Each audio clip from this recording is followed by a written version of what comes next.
அன்பு, கோவப்படாதீங்க. கொஞ்சம் நிதானமா இருங்க.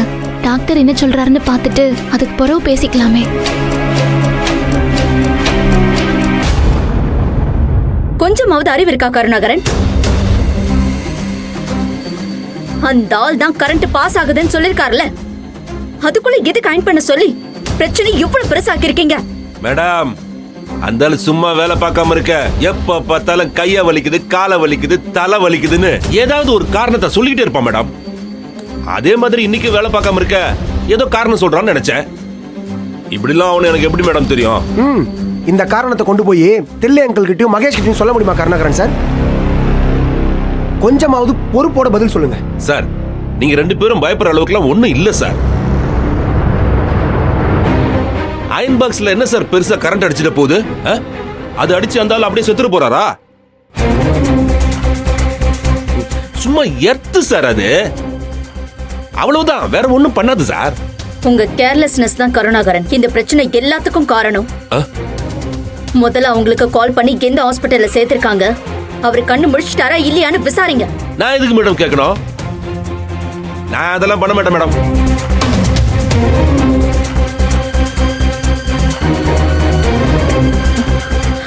அரவிந்த், நீயாவது கொஞ்சம் கால் பண்ணி கேளு. சரி.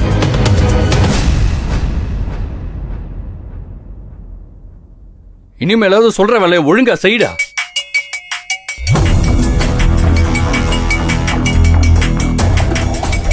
யார் அன்பு?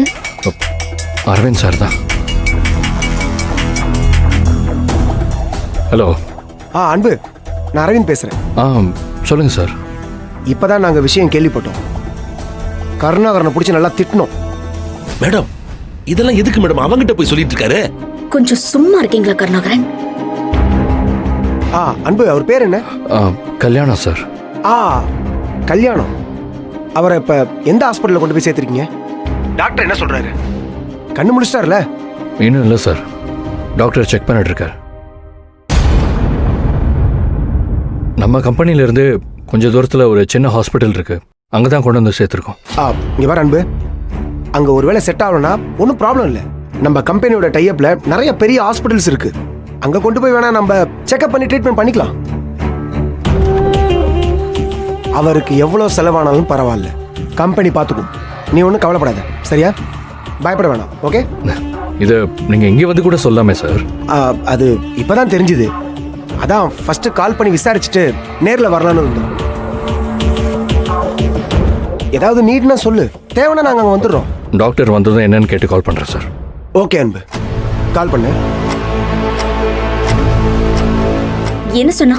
ட்ரீட்மெண்ட் போயிட்டு இருக்கான், இன்னும் அந்த ஆள் கண்ணு முழிக்கல. முடிச்சதும் கால் பண்றேன்னு சொன்னான். இங்க பாருங்க கருணாகரன், அந்த ஆளுக்கு மட்டும் ஏதாவது ஆச்சு, கம்பெனிக்கு மட்டும் இல்ல உங்களுக்கும் பெரிய பிரச்சனையா வந்து முடியும். அப்புறம் எங்களால உங்களுக்கு எந்த சப்போர்ட்டும் பண்ண முடியாது, சொல்லிட்டேன். வர சார். அடப்பாவீங்களா, இவங்களுக்காக மாங்கு மாங்குன்னு வேலை பார்த்தா ஒரு பிரச்சனை வந்த உடனே கழட்டி விட்டுட்டு போறாங்க. இதுக்குதான் பணக்காரங்களையும் படிச்சவங்களையும் நம்ப கூடாதுன்னு சொல்லுவாங்க. நான் நம்ப மாட்டேன்பா, நம்பவே மாட்டேன்.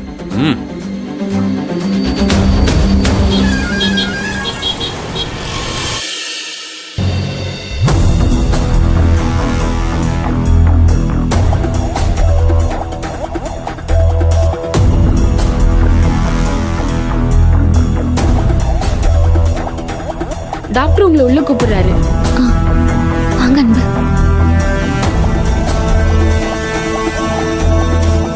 கல்யாணம், உங்களுக்கு ஒண்ணும் இல்ல, நார்மலா இருக்கீங்க. ரொம்ப நன்றி டாக்டர். டாக்டர், இப்போ இவருக்கு எப்படி இருக்கு? ஒன்றும் பிரச்சனை இல்ல, அவர் நார்மலா இருக்காரு. அவர் மூச்சு பேச்சு இல்லாம கடந்ததும் ரொம்ப பயந்துட்டேன். வயசானவர்ல, அதான் கண்டினியூஸா எர்த்தடிச்சதும் அவரால் பாவம் தாங்க முடியல, அன்கான்சியஸ் ஆயிட்டாரு. ஆனா கிட்டத்தட்ட இது அவருக்கு ஒரு மறுபிறவி மாதிரி தான். இன்னும் கொஞ்ச நேரம் கண்டினியூஸா அவருக்கு எர்த்தடிச்சிருந்தா அவர் உயிரை காப்பாத்துறதே கஷ்டமா இருந்திருக்கும். இனிமேலாவது கேர்ஃபுல்லா பாத்துக்கங்க. ட்ரிப்ஸ் முடிஞ்சதும் அவரை நீங்க கூட்டிட்டு போலாம். Thank you doctor. ஓகே. கல்யாணம் கல்யாணம் அன்பு இப்போ உடம்பு எப்படி இருக்கு? செத்து பொழைச்சு வந்த மாதிரி இருக்கு அன்பு. ஏங்கய்யா இப்படிலாம் பேசுறிய? அந்த கருணாகரன் வந்து உங்களை மிரட்டினா அன்பு கிட்டயோ இல்ல முத்தண்ண கிட்டயோ போய் சொல்லிருக்கலாம்ல. நாங்க அவர்கிட்ட பேசி சண்டை போட்டிருப்போம்ல.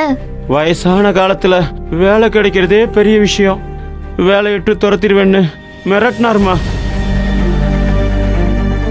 எதுக்கு தேவையில்லாத பிரச்சனைன்னு? எதுக்கு பிரச்சனைன்னு போய் யாராவது கரண்ட் வர அயன் பாக்ஸ்ல கை வைப்பாங்களா? அதே அந்தாள் செய்வான அந்த காரியத்தை நீங்க எதுக்கு பயப்படுறீங்க? இல்லைண்ணா, கொஞ்ச நாளைக்கு நீங்க வேலைக்கெல்லாம் வர வேண்டாம். மணி அண்ணங்கிட்ட உங்களை வீட்டில் கொண்டு போய் விட சொல்றேன்.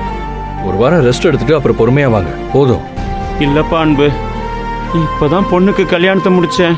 உங்க எல்லாருக்கும் தெரியும் அந்த கடன் இருக்குப்பா. வேலைக்கு போற சம்பளத்தை வச்சு தான் அந்த கடன் அடைக்கணும்.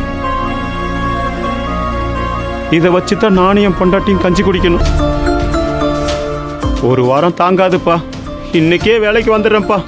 ஐயா, அவர் பேச்ச மதிக்கணும்னு நினைச்சதுனால்தே உயிர் போற நிலைமை வரைக்கும் போய் திரும்ப வந்திருக்கீங்க. நீங்களா விருப்பப்பட்டா போய் கரண்ட்ல கை வச்சிய இல்லல்ல. இப்பதே அரவிந்த் சார் போன் பண்ணி அன்பு கிட்ட பேசினாரு. உங்களுக்கு எம்புட்டு செலவாச்சோ அது எல்லாத்தையும் கம்பெனி ஏத்துக்கும். நீங்க லீவ் எடுத்தா அதுக்கு சம்பளமும் அவங்களே கொடுப்பாங்க. நீங்க எதை பத்தியும் கவலைப்படாம வீட்டுக்கு கிளம்புங்கய்யா. அந்த கருணாகரன் சும்மா இருக்க மாட்டாம்மா. ஏதாவது பிரச்சனை பண்ணுவாம்மா. இதே காரணம் காட்டி என்னைய வேலையை விட்டே தூக்கிடுவாம்மா. அப்படி தூங்குனா நாங்கெல்லாம் வேடிக்கை பார்த்துட்டு இருப்போமா? அண்ணா, அங்க நடக்கிறதே வேற. அண்ணா, உங்க வேலைக்கெல்லாம் ஒன்றும் ஆகாது. இப்போ உங்களுக்கு தேவை ரெஸ்ட். நீங்க இவர் கூட கிளம்புங்க. முதல்ல வீட்டுக்கு போங்க. மற்றதெல்லாம் நாங்கள் பார்த்துக்கிறோம். மணி, ட்ரிப்ஸ் முடிச்சதும் அண்ணனை கொண்டு போய் வீட்டில் விட்டுருங்க. சரி அன்பு.